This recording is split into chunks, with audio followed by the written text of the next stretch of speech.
that we don't have to keep you waiting, we're going to start. This session will be recorded, so if at any point you have any connectivity issues, don't worry, because everything will be recorded and we'll make sure that you don't miss out on anything. So just before we start, can everybody hear me okay? Just give me a thumbs up. Yes. Okay, great. So welcome on behalf of GNG, Peace and Bridges of Understanding to your PD Workshop number 2. I am Dina, the Program Manager in Amman, for those who haven't met me. And today I'll be co-leading the session with Alison, the wonderful Program Manager from Beirut. And today we are going to talk about practicing moderating dialogue in class and on GNG Connect, going through the Module 1 activities together, some of the activities, using tech tools and GNG Connect in particular, and your partner collaboration. So the collaboration between you and your partner educator. All this information is available in your PD Workshop 2 in the guide, and it's pages 12 to 20.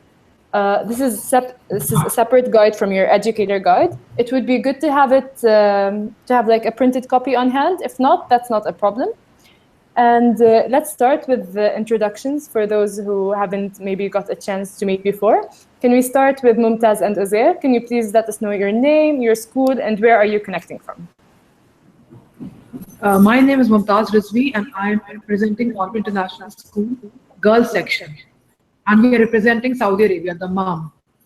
Great. Welcome on board. Thank you. I'm Uzair Bhatti from Orbit International School Boys Section.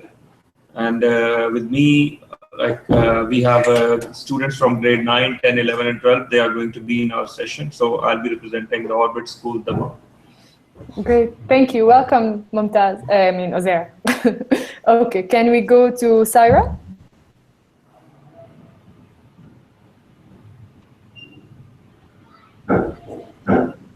Yeah, hello. Can you guys see me?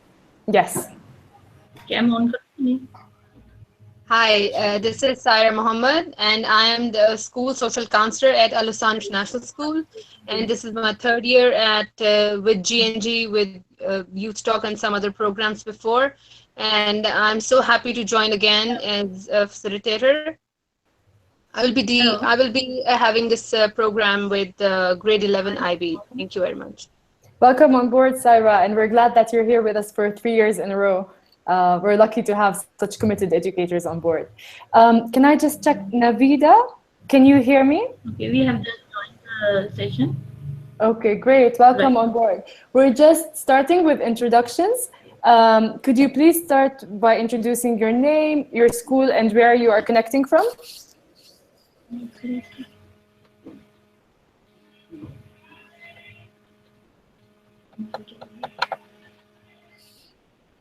Navida, can you hear us? Yes.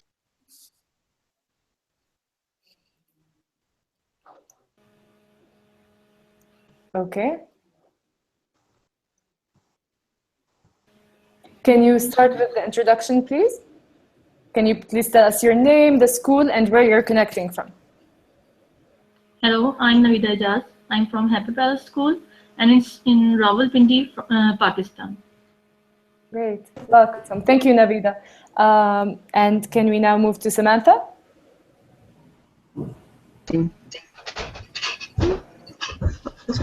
Hi. Mute.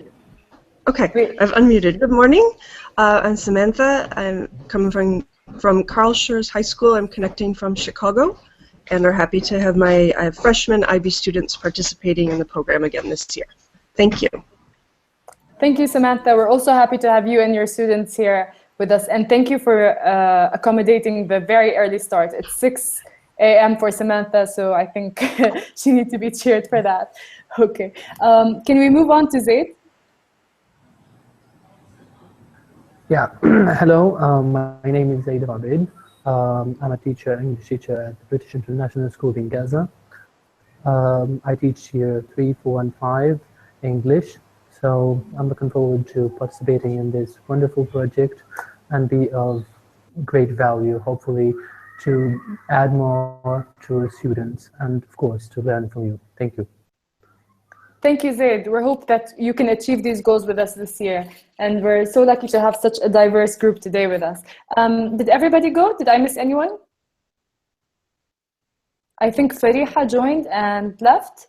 If not, then I'll give it to Ali to start with using module 1. Great, thank you.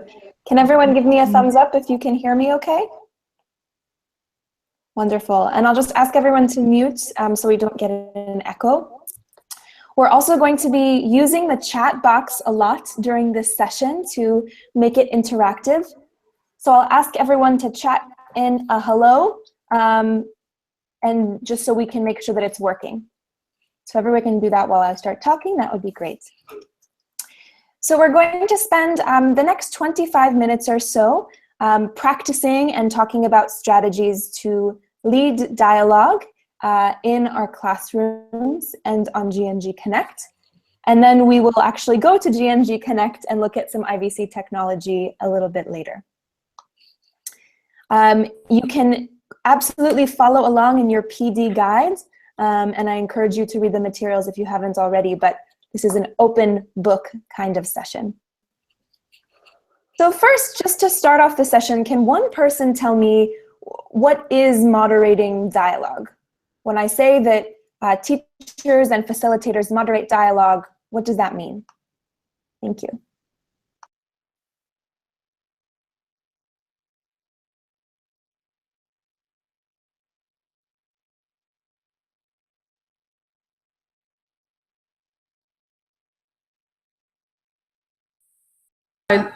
Yes. Hi. Okay. Who wants to answer here? Can I answer? Sure, sure. Go ahead, Mumtaz. Thank you. Okay, moderating dialogue is to facilitate dialogue between different countries, right, and cultures, and the students, how they interact with each other. Great, you can answer in chat or discussion. Yes, so moderating dialogue can happen between young people in different countries, but it can also happen in your own classroom or online with people from the same country or culture. So what does being a moderator mean? Thank you.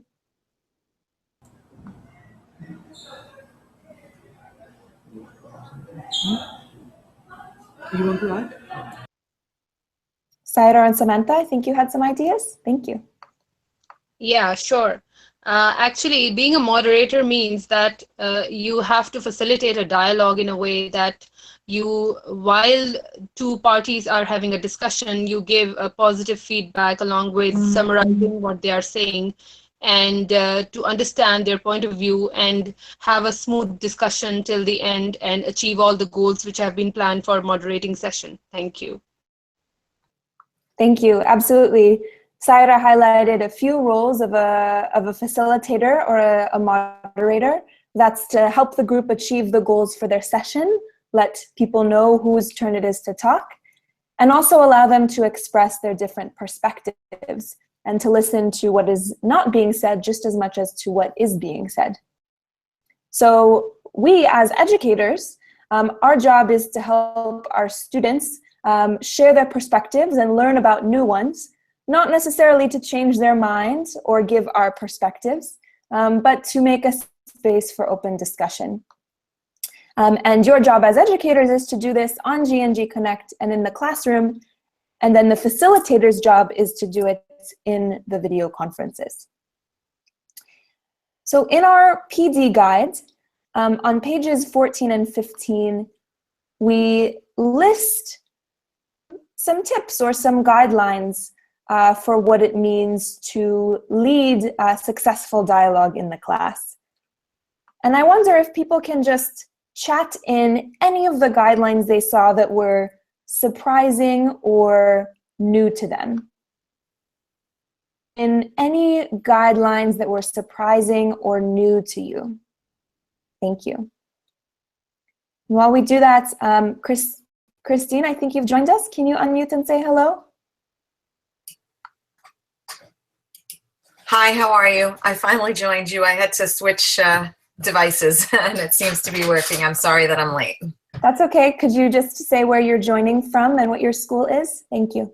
I'm joining from New York. My school is Oceanside High School in Oceanside, New York, not far from New York City. And right now I'm at home and the sun is coming up. Thank you. Thank you. And good morning. Good morning. So we're just discussing the role of an educator in moderating dialogue. And on page 14 and 15 of the PD guide, there's some tips, there's some guidelines. I'm curious if anyone can chat in anything that was surprising or new to you from those guidelines.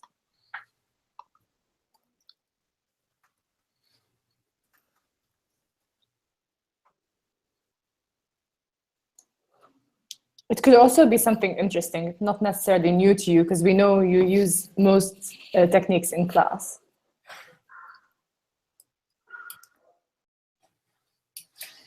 That's a great point. Any useful tips that you found?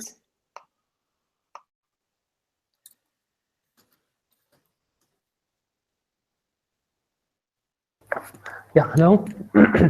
Well, I mean, one thing that I found interesting is that challenging students or let students challenge each other's talking and delivering their points of view is something that really needs to be focused on. So I think that's actually what captured my attention, and that's what I'm working on at the moment. Thank you. Great, so helping students talk to each other and maybe positively challenging them to do so. Zaid, is that right? Is that what you mean? Great. Dina, what is surprising or useful to you?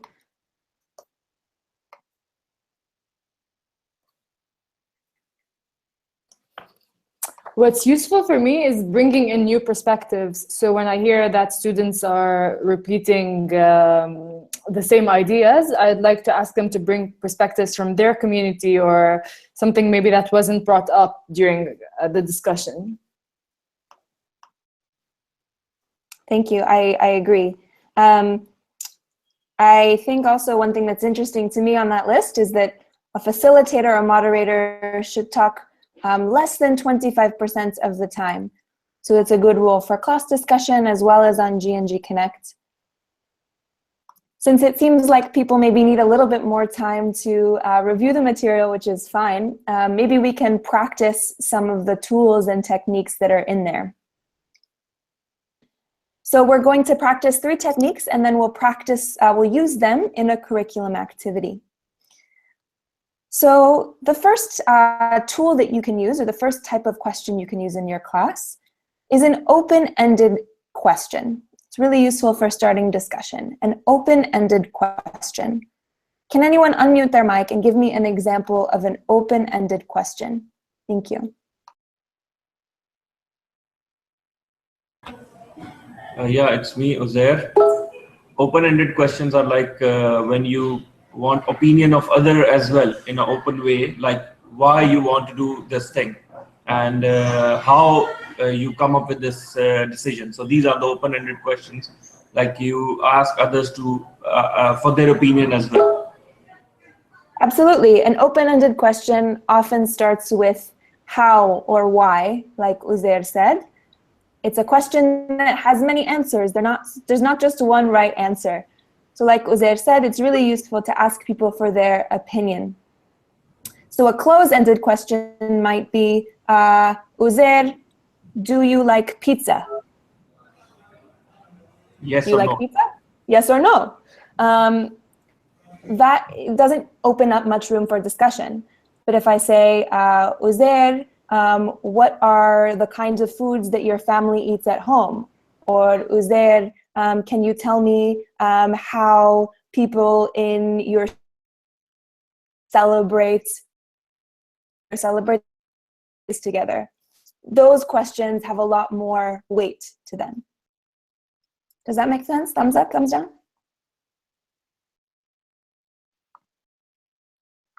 Great. Okay, so then we have open-ended questions, and as facilitators, we want to be asking those kinds of questions that don't have right or wrong answers. Now I'm going to type in 2 questions to the chat box, and I would like for someone to tell me what the difference between these 2 questions is.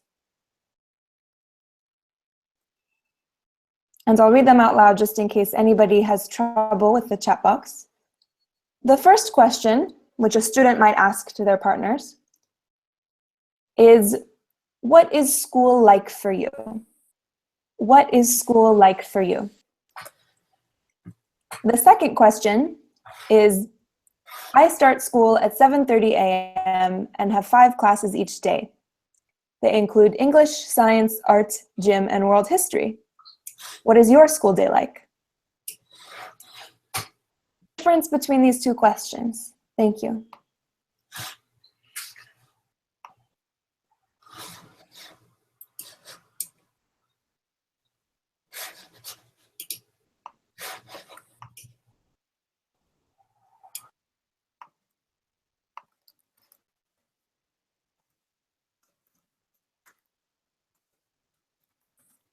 Hi, Ali.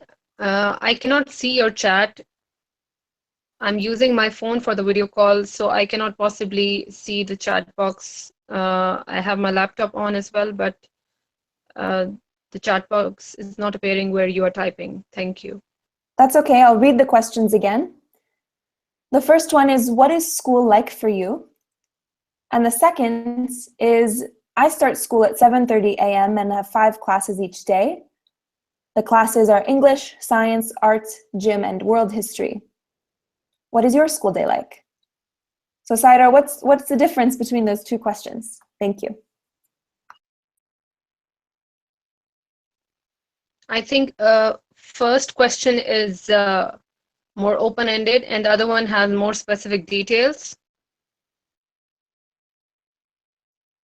So the first question is open-ended. That's right. That's true. It's a good question in that sense.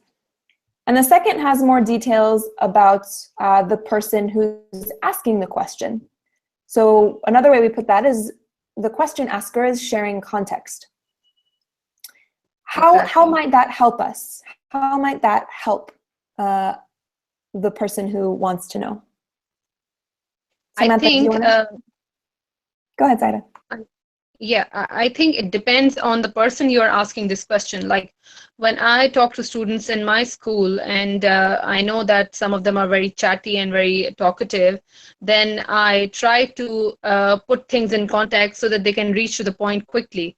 But there are some students who are very shy, and they might not know exactly what they want to say. So I give them a short question that would be open-ended so that they can come up with something rather than saying nothing. So this is how I look at it, that it depends on who you are talking to. Thank you. That's a great point, Saira, and Samantha as well. Both of you said something similar, which is the second question gives a frame, or it gives some context. It helps us be more. So if I'm a student and my partner, for example, in Jordan asks me, what's your school like? Maybe I say, well, it's boring, or maybe I say, it's fun. Too big, I don't have enough information to know how to answer. But if someone says, oh, well, my school day is structured like this, and these are the classes I take, then I know what kind of information they're looking for, and I can be more specific in my response. Saira, does that make sense? So we call these complete questions. They tell us a little bit about why the question is being asked. Can someone give me an example of a complete question? Something that your students maybe want to know about their partners? Thank you.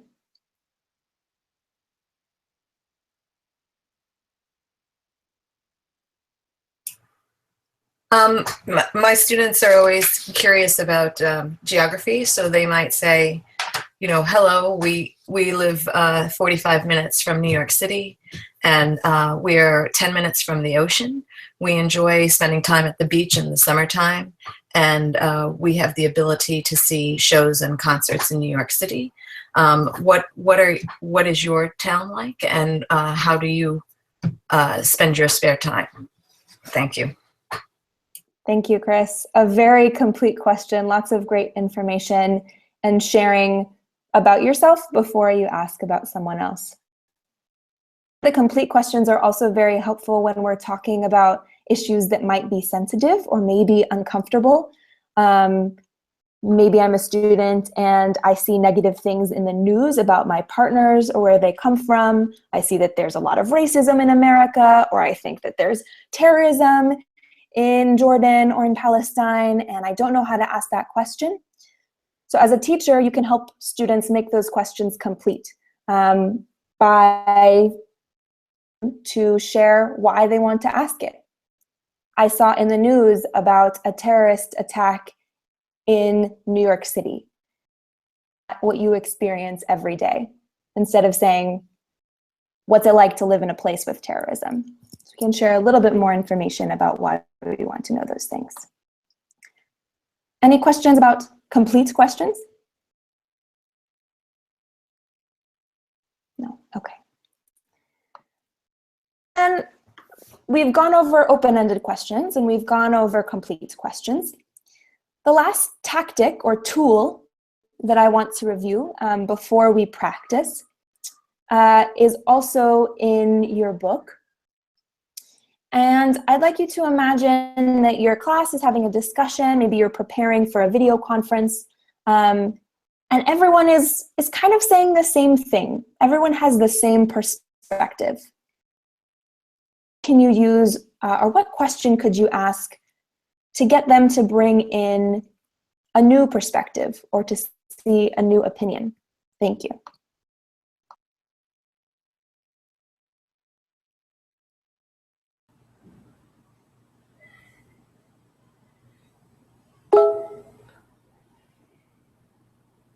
Personalize it, right? To get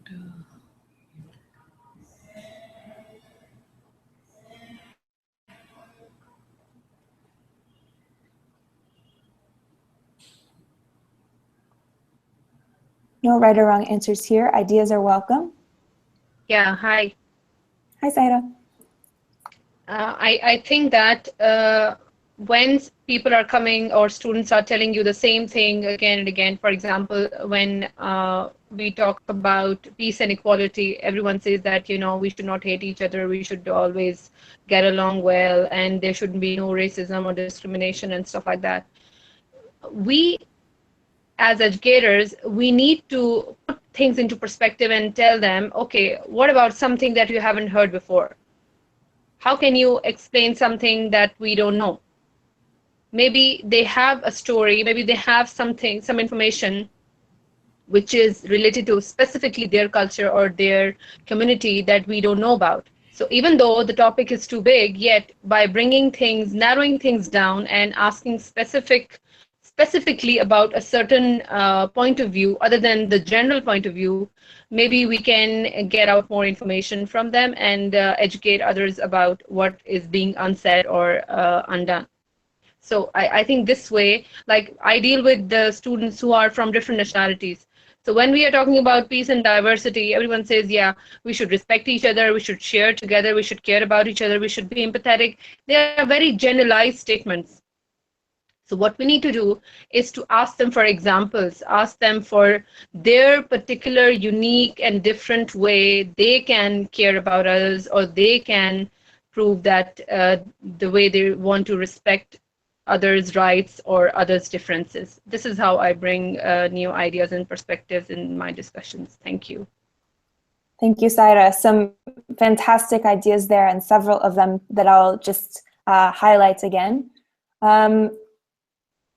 Being direct and asking, what are other perspectives you've heard on this issue? Other things in the news or from your family or from your community. Maybe if students aren't comfortable expressing that minority opinion themselves. I think, Saira, I heard you also encouraging students to be specific. Peace and diversity are great, but what does that mean to you? Why is that important to you? And also bringing up perspectives that might be a little bit uncomfortable or students don't want to say, to have them in a room and be able to talk about them. So not being afraid to name those other views. Open-ended questions, we've talked about complete questions and also ways to bring in new perspectives. If you have any other thoughts on this, please put it in the chat box. Forward to practice. And we'll spend the next 10 minutes or so practicing with some activities from Module 1. In advance of the session, we asked you to review the activities in Module 1, specifically the KHW chart and the community lens, and post your answers online for your partners, for your partner educators. We'll get to that in a little bit. To practice the Windows warm-up and the KHW chart. And we're doing this to give you a chance to practice leading dialogue and using these tools. So Dina is going to demonstrate with the Windows warm-up, which is the warm-up activity for Module 1. She's going to pretend that we are her group of students and she is the teacher, and that we're all together in the same class. And she is going to guide us through a very brief version of this discussion or this activity, focusing on the discussion. And then one or two of you will do the same thing for the KHW chart. So I will turn it over to Dina and ask everyone else to put their student hat on. Thank you. Hello, students. It's the first time teaching online, but yeah. Okay, so now let's imagine if we don't have if you have a window in your room, please look out of the window. And if you don't, let's imagine that there's a window and that you're looking outside. Let's take like a few seconds or a minute, just look out of the window and to type into the chat box, what do you see? And if you can't type, you can just tell us. If you have a paper next to you, maybe you can draw what you see, just in a minute. There are no right or wrong answers, so please feel free to write in whatever you see. It could be just a wall.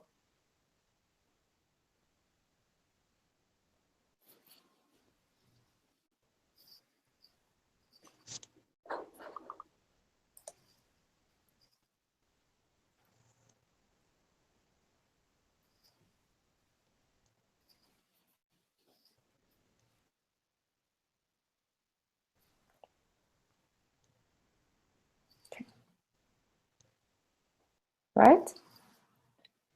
So let's have a thumbs up if everyone had a chance to participate. Okay, yeah, Samantha, Christine, yes, great. Okay, so can we hear from one or two educators on how are the like any comments that you have on what others saw from the window? Thank you, Samantha, for the description. It's very helpful.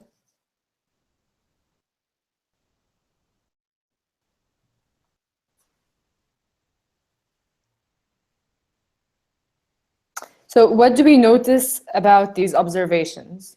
There are no right or wrong answers, so anybody can share. I'm wondering how many people are still at home this morning, because I'm hearing that they see backyards and maybe construction and things of that nature. So I'm just curious how many people are actually still at home. I forgot to say thank you. Thank you. Thank you, Samantha. So who's joining us from home? Maybe a thumbs up? Okay. Oh, I'm not joining from home, but yeah. Okay, great. Any other observations?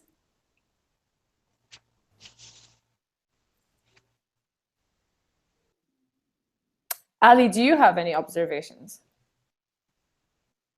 Hello? Hello. Hi, Zaid. I am wondering what's outside. I'm in a closed room, a closed window, and there are like some voices of students. So I'm wondering what are they doing at this hour? They have to be home. Thank you. Thank you. Saira, you wanted to say something? Yeah, I was showing my picture. I drew a picture that is outside my house right now. I like this evergreen trees that I have, even though I'm in Saudi Arabia. So this is something I really appreciate a lot, that our compound managers have managed to put some greenery around us. So it's a pleasant sight. And I love these date trees on which the doves have a nest and they come to our balcony to eat some food. And this small dish antenna you can see, these are the rooftops of our apartments. And that is the ugly side of the latest technology, that we don't have pretty scenes anymore and we see these dish antennas outside our house. Well, thank you. Thank you for sharing. Thank you for the creativity in drawing. That's great. Does anybody have any comments on the different views from our windows? Are there any similarities? Are there any differences? What do you notice? Well, yeah, I would like to talk about the quietness and the calm that around the school, that there are trees, but like there are some differences that we see construction and building in the area around school, which is not a good thing to do. So yeah, that what struck me. Thank you. Thank you, Zaid. It's actually so it might be so we're beyond our differences and everybody is like in a different country, but we can all see, most of us can see trees outside of our windows, even in Saudi Arabia. So that's something that maybe students may notice in class. Ali, do you have any comments? No, I want us to move forward and say thank you to Dina for a great facilitation, and pause here even though we could continue. And I want us to analyze now what Dina has done. How did she do a good job of facilitating our discussion? Can I answer? Please. She proved to be a very good facilitator in the sense that she gave an option to each one of us to be free and to write whatever we saw from our perspective. With like talking very little, but giving all of us a chance to express ourselves and our views. So she did a good job. I agree, yes. She asked questions like, what did you notice about the observations? A good open-ended question asking us for our perspectives instead of saying what she saw. What else did Dina do well? Thank you.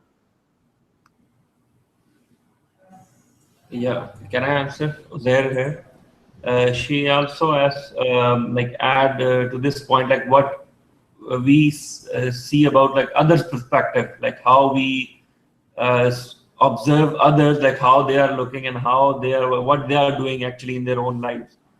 So we see ourselves and we see others as well at the same time, how they perceive their thoughts. Fantastic, thank you.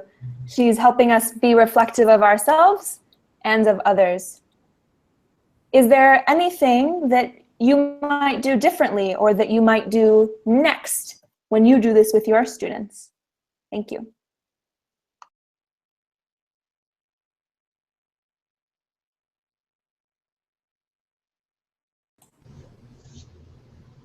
If I can, what is interesting with the students is when they're in the classroom, they're all looking at basically the same view out the window, but they see so many different things. So I think that's kind of an interesting perspective to remind them that we may all see the same event or the same situation, but we see it differently. Yeah, obviously for us in this situation, we're all looking at completely different things, so that wouldn't come up in our discussion, but I know that with the students, that's something that frequently happens. Thank you. Absolutely. So the next step for Dina or Samantha for you would be to draw out those kind of contrasts. You know, why is it that we see so many different things? Zaid, that there are students outside. How do you know, Ali, that there's a storm? Oh, it's because we have prior knowledge and context, and that shapes our views. So absolutely, that would be the next step to do. Now that we've had a great example from Dina, bravo, It's time for a volunteer for the KHW chart. So who feels comfortable with the KHW chart and wants to practice? And then I'll give you a little bit of information to set it up. Thank you.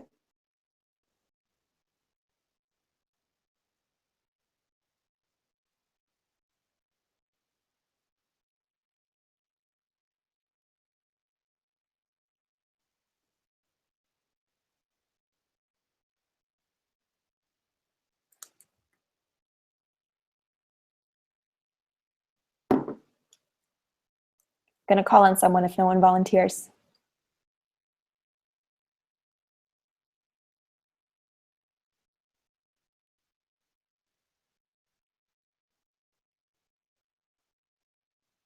All right, Uzair, I see a hand. Okay, so Uzair, I'd like you to pretend that we're your classroom and your partner school is in the US to lead us through the beginning of the KHW chart to help us figure out what we know about the US, how we know it, and where we get that information. And we're just gonna go for a few minutes, not very long, okay? Do you have questions, or like, do I have, like, should I answer these things? Like, what is the geography of this thing, or do I have to lead the whole discussion? Lead the discussion. So you're not answering. We are your students and we're answering. But I want you to pretend we're your class and start the activity with us. Fine. So I know how wish chart actually give us the perspective, like what we know about the community, what we wish to know, and how we know this thing. So first thing is about the geography of US. That is our main topic. So who is going to tell, like, where is it, the main area of the US, like how we know it and what we actually wish to know. So where US is located, my first question. If anybody wants to answer that.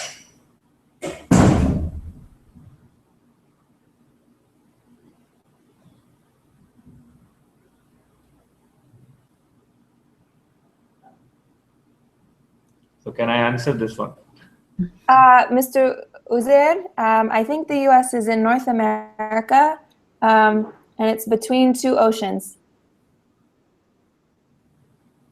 Yeah, that's it. And what about the population of US? Like it's ranked first, second, third, or fourth in terms of the whole population, where it stands. And if I answer this one, it's the third largest country in terms of the population. So what is the overall environment of US? How it does look like?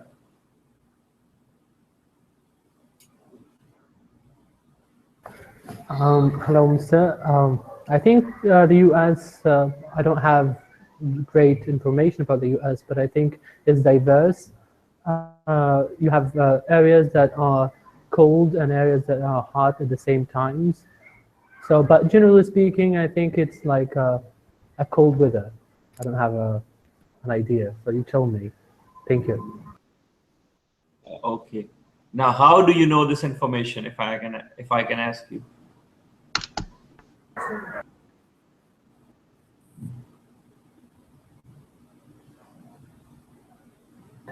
Yes, I read sometimes online about the US. We get to know about the culture of the US. So within that, there is about the culture. There is about the weather. So we get to know about hurricanes, about bad storms, and stuff like that. Thank you. That's good. Perfect.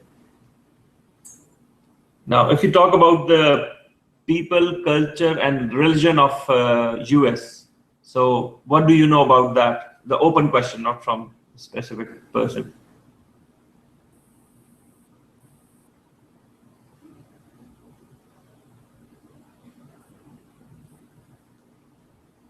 I heard that they're really fat. I think people eat a lot of bad food there. Is that true? but in the movies I see the different perspective. So Uzair, what would you say if a student said something like that? I see, you know, that everyone in the US is really fat. What would you do? So it's the overall, like the community is fat, but most of the people actually, they go to gym. There are gyms over there. So most of the population, they are like into the fast food, and they are like eating too much. They are not very much into the activities and stuff like that. Great, thanks, Uzair. I'm going to pause us for just a sec and open this to the group. What can Uzair do in this situation? Instead of him giving his perspective, how can he help the class bring in a new perspective?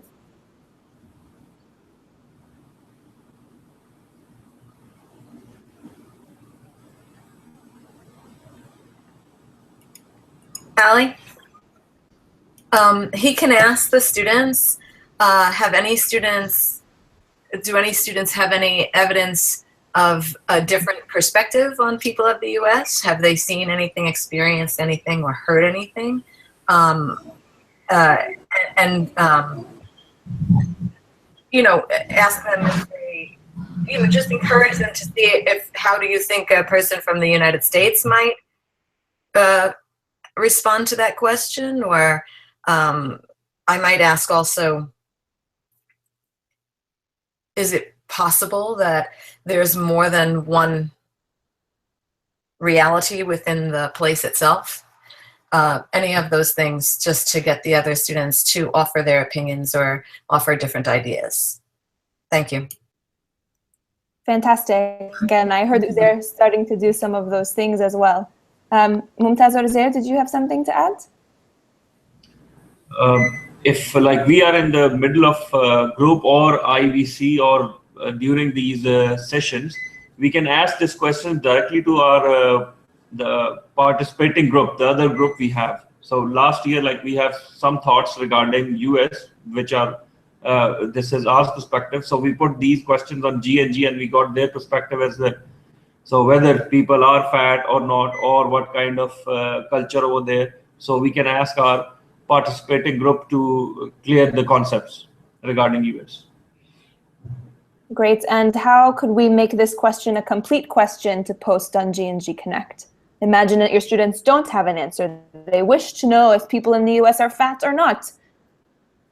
Complete question to anybody. Thank you.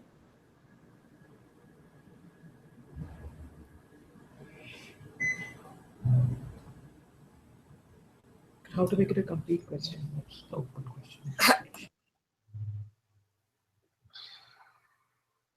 How about, you know, here we eat 3 meals a day. We have a large lunch and a small dinner and a small breakfast, and people are extremely active.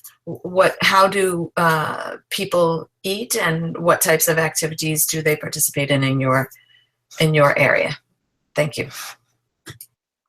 Fantastic, Chris. A very diplomatic, complete question. I think it's also okay to name the stereotypes that we might have, and be even a little bit more direct about it. You know, we see in the news that Americans eat a lot of fast food and many are overweight. Is that an accurate representation? Uzair, I also want to compliment you on your open questions. How do you know this information, Zaid? And I also want to compliment you on breaking down the questions into small, manageable pieces, like Saira said. What do you know about geography? What do you know about population? As a balance to those open questions. Does anybody have any final questions or thoughts on how we can facilitate good dialogue in our classrooms or on GNG Connect?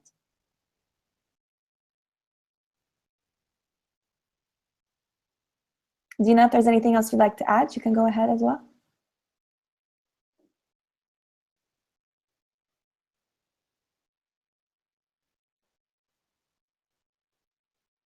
Okay. So we spend so much time on this because we think it's really important that as educators, we fully embrace this role as dialogue facilitators in class and on GNG Connect. It's really, for us, the foundation of the program along with the curriculum. But now we're going to shift to the tools that we'll use to do that. So can I just see quickly a show of hands? Who has logged into GNG Connect this year? Who has logged into GNG Connect? Okay, so I see some people still need to do that, and I encourage you to do it after this session. You'll be getting an email from Dina or me after this session introducing you to your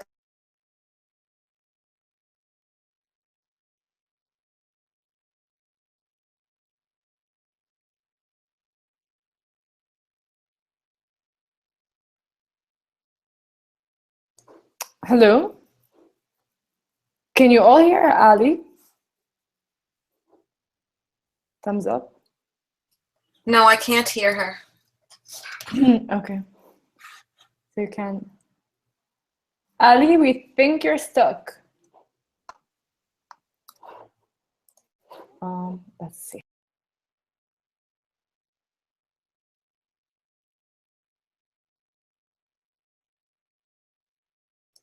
Let's give it just a few seconds.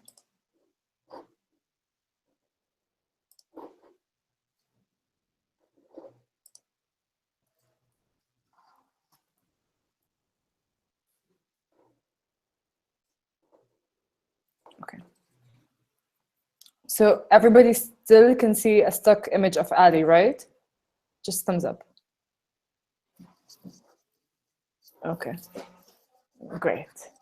So Ali has a power cut. We will carry on, and she will join us.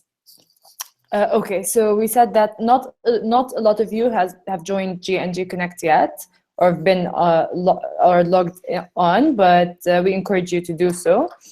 And we'll skip GNG Connect now until Ali comes back, and we'll talk about your collaboration with your partner educator, some tips and strategies that you could use.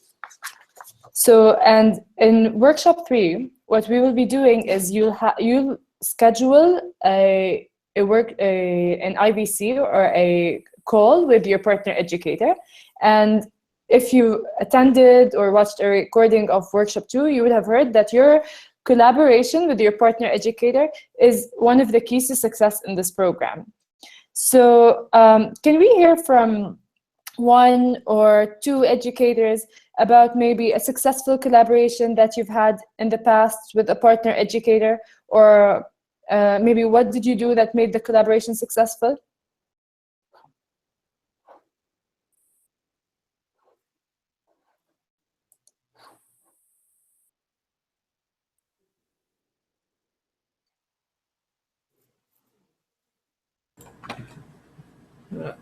Hello. I feel to a certain extent last year we had a successful collaboration with Oceanside.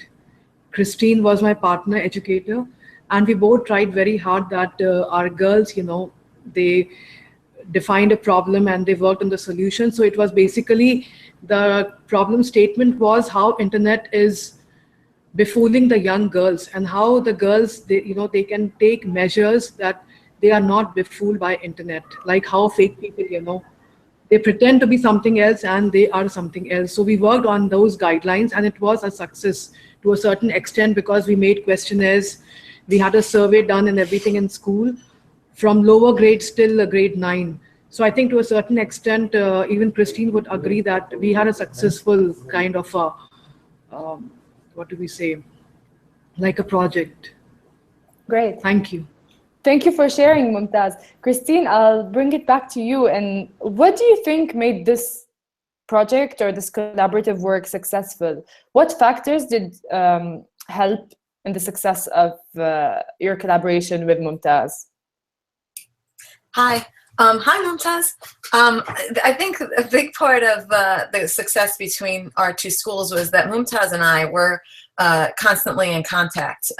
We would work out times to communicate with each other on either Skype or WhatsApp, and stay in touch with what we were experiencing in our classroom with our girls, and try to brainstorm ways to solve those problems. And I think that the girls were trying very hard to be respectful of one another and to find some common ground so that nobody was feeling uncomfortable with what they were working on at the time. Thank you. Thank you, Christine. So I hear you saying regular or constant communication, staying in touch, sharing what worked and what haven't. This really helped you. So we encourage you all to find the best way to connect with your partner educator. So whether it's email or whether it's WhatsApp, we know that a lot of you use WhatsApp. So if I'd ask, if you use WhatsApp, could you please type your phone number in the chat box? If I know, Saira, you can't type in the chat box, but it's fine. So does anybody have any problems with using WhatsApp? Great. Another thing that maybe would help with the collaboration is just understanding your partner educator's preferences in terms of working hours, in terms of styles of working, and just preferences for the communication channel. Welcome back, Ali. Hello. I'm sorry there was a problem with the internet. So we're back. Okay. Zaid, if you have any problems, do you have Christine's number? Hello, yes, I have it, but there was a problem with the internet here, so we just fixed it in a second. Okay, great. I'm sorry for that.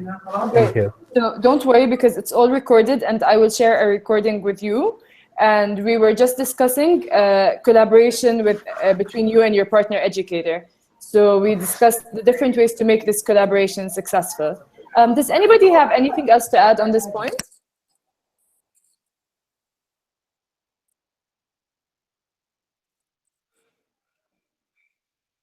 Okay. I want to encourage you all to take a look on page 22 in your PD guide. There's a work plan in there. It's a joint work plan that you can create in partnership with your partner educator. So we encourage you to complete it as soon as possible. It will really guide the process through the collaboration and through the program.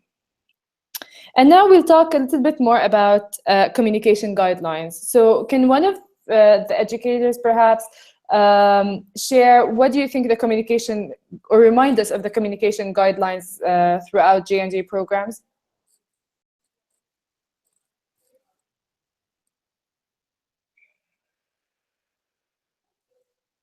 You've all been applying them really well.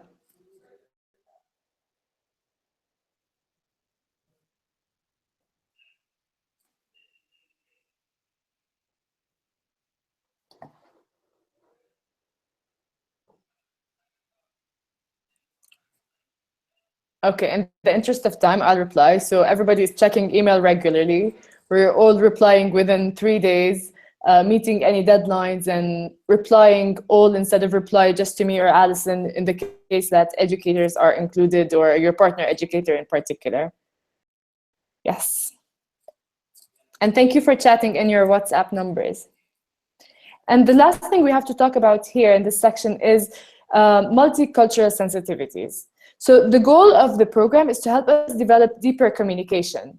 So, and to help students have a dialogue rather than debate on tough issues. So can we hear from one educator on what are G&G's multicultural sensitivity guidelines? You can also look at page 19 in your PD workshop, PD guide.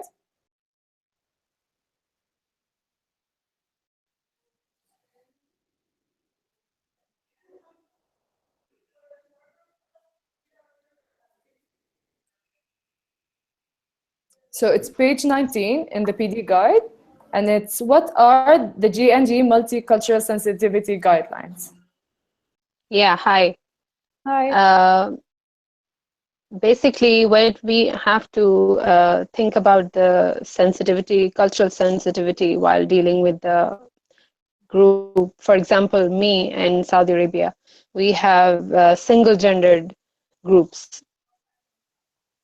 And last year, I think Melanie and I collaborated really well. She had some male students who were part of her class, but they were not allowed to join the IVC.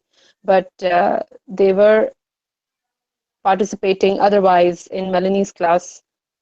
I used to meet them for GNG program, and then they were added in another group on GNG so that they would not feel left behind. So I think this is one way to understand that once there is a certain restriction for one group, we have to respect that. And she has actually communicated with me this concern, and she asked me very politely if it was possible to add boys. And whatever my response was, which was obviously negative, she actually respected my opinion, and she was completely of the opinion that whatever restrictions that we have, she respected that. And we discussed very seriously was our communication on the online forum on GNG Connect. So it was made really clear that we would not discuss certain issues where the girls would feel uncomfortable about, like in Saudi Arabia, we're not allowed to drive. So she asked me before actually telling this to her students that what are those sensitivities around your students that she should know about. And I think this is a good way to communicate effectively and positively when we already know about each other's sensitivities and we work accordingly. So we did that, and it worked really well, and there were no hiccups. Thank you. Thank you for sharing, Sarah. That's actually a great example. So being mindful of your partner educator's cultural needs and asking about them in advance is a great way to make sure that we are culturally sensitive and that we are mindful of other people's restrictions. So especially when it comes to single-gendered classrooms, it's really important that we don't change that.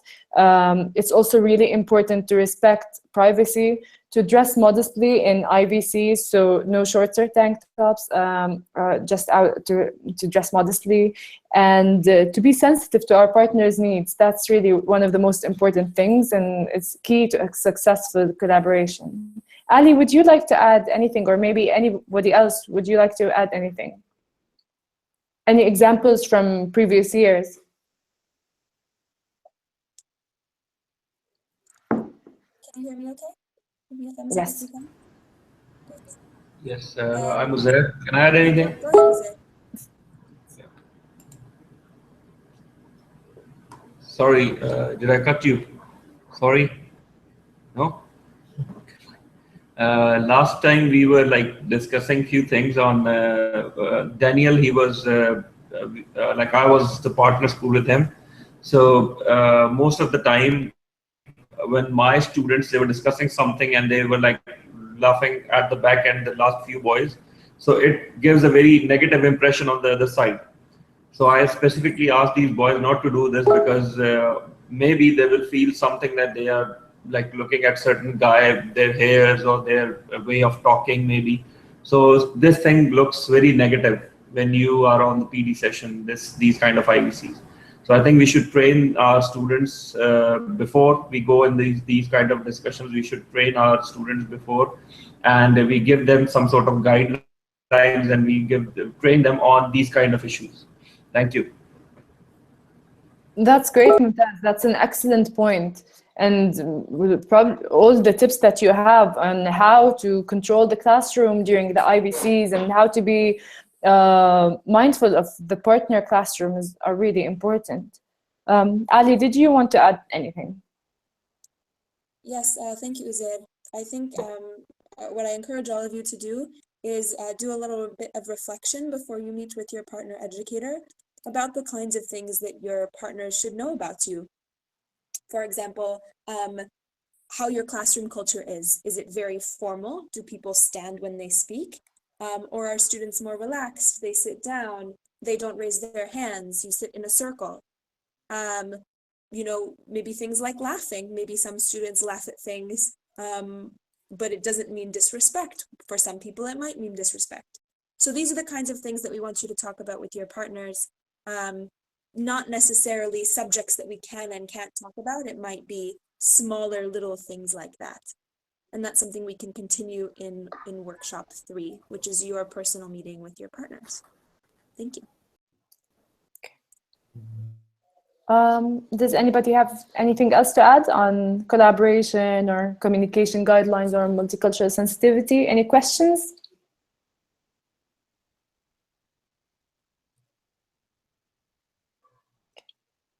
If not, then Ali, maybe we can go back to G&G Connect where you disconnected. Yeah, can you screen share, Dina? Is that possible? Mm-hmm. 1 second. Sure, so while we're paused, thank you everyone for your patience with my internet. If you can just let me know verbally, is there anything you want to know about G&G Connect? Yes, Montez? Your voice is very, very feeble. We cannot hear you. Okay, great. I'm going to turn my camera off just to preserve the battery. What do people want to know about G&G Connect? Any particular requests? Thank you.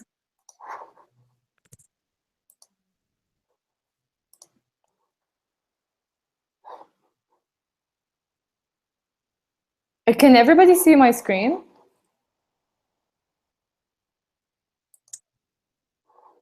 Yes, but yes, we can. Okay, great. So I'm logging into G&G Connect.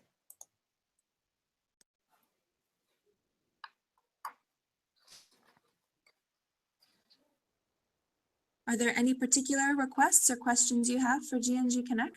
Thank you.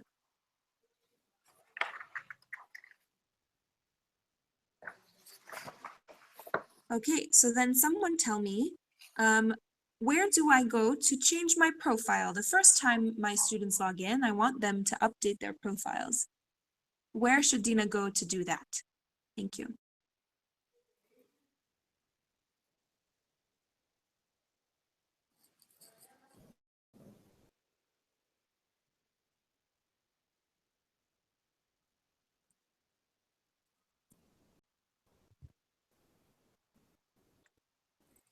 Hi. Yeah, can you hear me? Yeah, hello. Hi. Is it with my connection or generally with everyone? I don't know.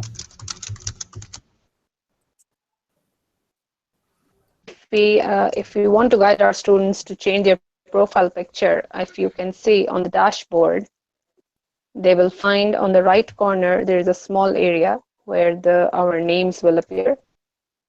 And there is a small circle.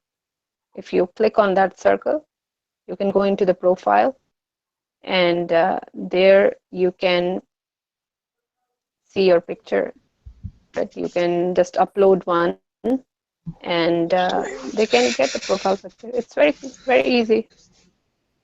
Great, thank you, Saira. So Dina is showing yes where we can update that. That's our profile. And when your students log on for the first time, we encourage them to update their information. Dina, if you go back to the dashboard is like the home page. That's where you can access the profile. You can see on the right, there's updates from G&G Facebook. You can search on the right. You can search for posts or comments. But let's say that I want to actually go to the Youth Talk or the GCA course. Where do I go? How do I get there? As Dina's showing, it's right in the center. You have a course for your program, and educators have another course for professional development. So let's go to Youth Talk 2016-17. All right, so can someone else tell me, let's pretend you're working on Module 1, and your students are ready to post their KHW questions, which Uzair just helped us make. Where does Uzair go, or where do Uzair students go to post those questions? Thank you.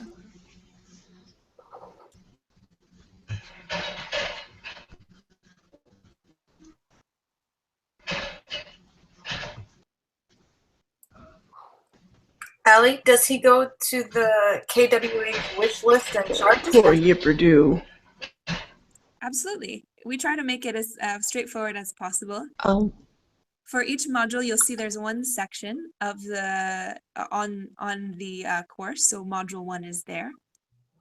And you'll see that each activity has its corresponding line on this list. So you'll see that there's the survey, there's a challenge letter, which we want your students to read, and then there's the KHW wish list. This is a forum. Dina, can you click on that? A forum is where students can post discussions. So Dina can add a post, can type in a subject and a message. And in her message, she can write text. She can also upload a photo or a video, or even record a photo or a video using the buttons on the right. So that is a great way for students to record their questions if they are less comfortable with writing or just want to give some more images of their school or community. After Dina is done, she scrolls down and says post to forum.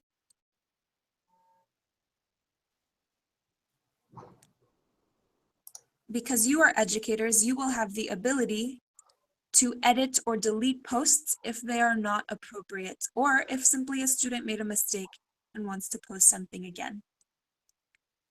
You'll also see for other activities, they're not in the forum, they're not forums, they're galleries. A gallery is where students can upload photos, and that's useful for activities like the community lens. Are there any questions about how to upload assignments or view assignments? Thank you. May I ask a question? Please. We had a lot of trouble with the gallery last year. Yeah. We really could not upload to the gallery. So if it, do you mind showing me how to do that? Because we just had great difficulty with that. Sure, Dina, can you navigate and go to the Community Lens gallery? So we're there. Going to go to add a gallery. Type in a name.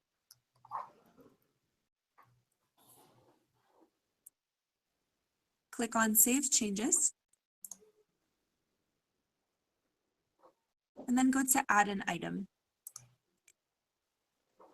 And this is where you're going to add a photo. So you can type in a caption. Scroll down.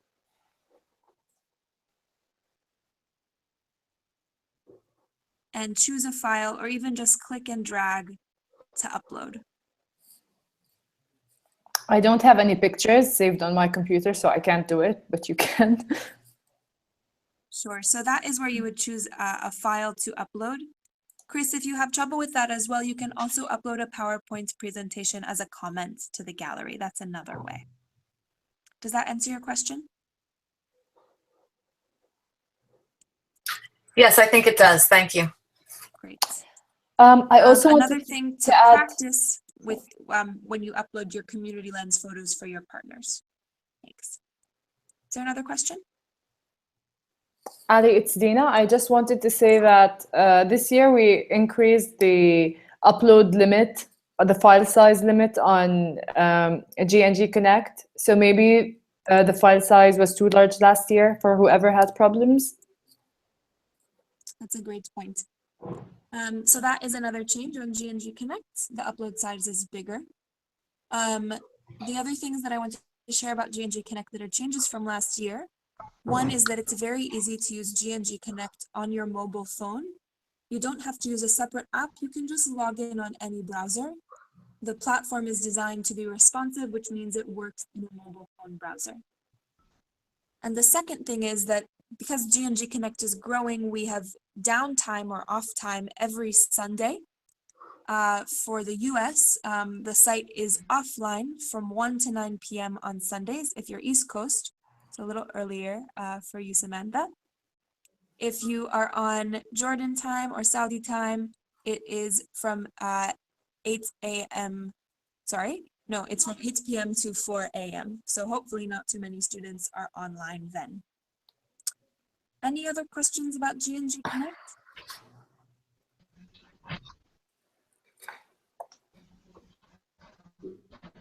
Yeah, hello. Yes, Saira. Ali, I want to ask you, is it possible that every time somebody adds a post, we can receive a notification for that through email or something? Yes, so if you go on the dashboard, you'll see when there are new posts in your forums. And I believe you can also adjust your notification settings in your profile. You can also subscribe to specific forums to see when there are updates there. Does that answer your question? Thank you. Yeah, thank you so much. Great. So we have 5 minutes left, although I'm happy to stay on after if there's more questions about G&G Connect. I decided, since this group is all returning educators, we're familiar with IVC structure, so I'm not going to go over that too much. I just want to emphasize again that we ask you to join 30 minutes before the IVC starts so that we have time to figure out any tech problems. And also as a reminder that you help your students prepare for each IVC with the IVC outline. So you're helping them decide who will do the introduction, who will do showcases, etc. If you're in student facilitated, if you're in a student facilitated group, you'll also help them prepare to lead that outline. And if you're in a facilitated group, you will check in with your G&G facilitator to make sure that the outline is ready and works for everyone. So then I'll turn it over to Dina for just 5 minutes of conclusion, and then you'll see us on email a little bit later. Thank you. Thank you, Ali. So I just wanted to add, Christine has probably reached to most of you for tech testing. So if you haven't replied or scheduled a tech test with Christine, please do so as soon as possible so that we make sure you have a good connection during the IVC. And after this workshop, we will send you an email with some instructions for what to do, how to prepare for workshop 3. Please make sure that you post on G&G Connect if you haven't already, and that you explore the platform, you set your profile. Make sure that you you schedule a call with your partner educator. Ali will introduce you to your partner educator, or I will do after this session. And yes, please work on your joint work plan and find the best communication method between the two of you. Ali, did you want to add anything here?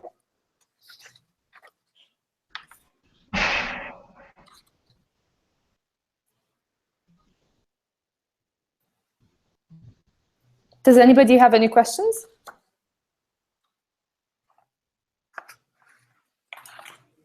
My question is, I'm just going to ask her a favor. Would you mind staying on for 1 second so that I can hang up with this identification and try to join the call from my school account to see if it functions? Yes. Please. I appreciate it. Thank you.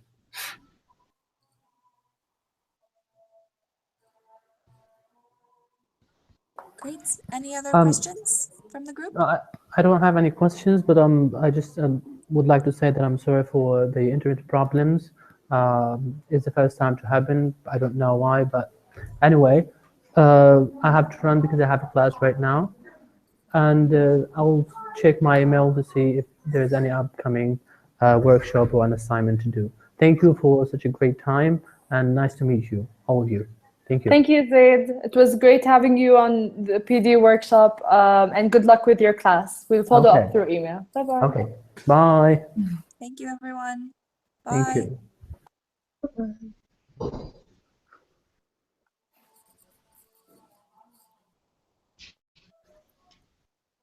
I'm going to drop, but Dina, maybe you can stay on to work with Chris, okay? Okay. Thank you.